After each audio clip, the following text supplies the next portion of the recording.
Hello guys, today we will talk about two coins of 50 centavos of the Philippine coin and a Japanese coin. So before we continue, please subscribe and like my video and channel Jose TV3. As we continue, the 1972 50 centavos coin from the Philippines can be worth anywhere from a few dollars to $15 depending on its condition and whether it's a knob or plain, uncirculated or brilliant uncirculated coin, especially those with a knob on the numeral number 2. Is the number 2 at the back. 1972. Numeral at the number 2. Each coin is higher prices. Knob versus plain. The knob versus plain, the knob variety refers to a small raised detail on the numerals 2 on the coin. Knob variety, this variation can be worth more than the plain variety. Plain variety, the plain has a smooth numeral 2. Uncirculated condition or never circulated will command higher prices.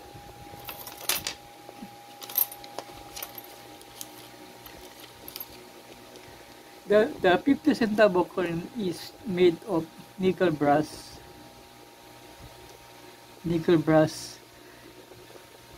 and a measure of about 27.5 millimeter. So guys, this is the 25 centavo coins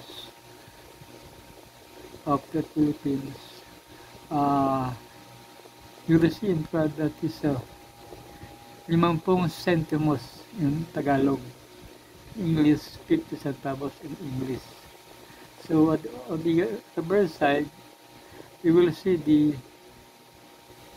logo of Bangko Sentral ng Pilipinas and Republika ng Pilipinas. You see here. And at the lower, there is an year 1972. So guys, this is the coin of Philippine peso, year 1972. So now we will talk about another coin, which is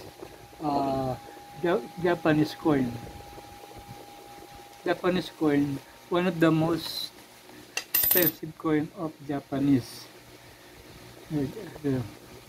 As we continue, the 1961 Japan 10 yen coin that may be worth, and this you will discover the value of the coin, the 10 yen coin in Japanese currency. Since its first minting in 1951 made from bronze, this coin was designed to reflect Japan's rich cultural heritage. On the obverse side of the coin, you will see an impressive phoenix of the Ayudan Temple, a stunning architectural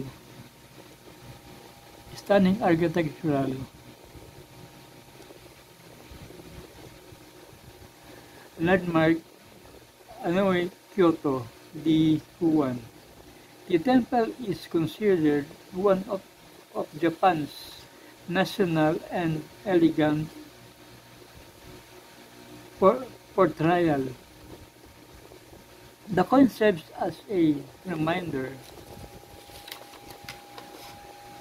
of the country's history and tradition.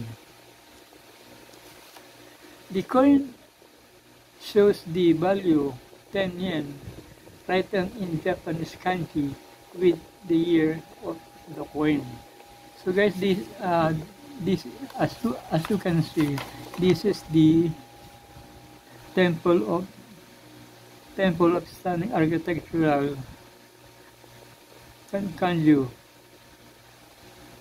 And on the other side, there's a 10 yen coin of Japan.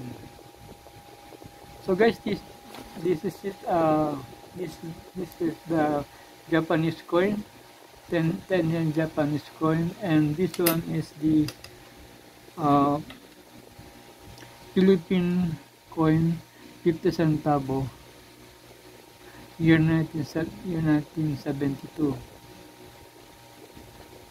And this one, year 1972. And this one, this again, the Japanese coin, 10 yen. So guys, before I end, please subscribe to my channel and like my video. Thank you.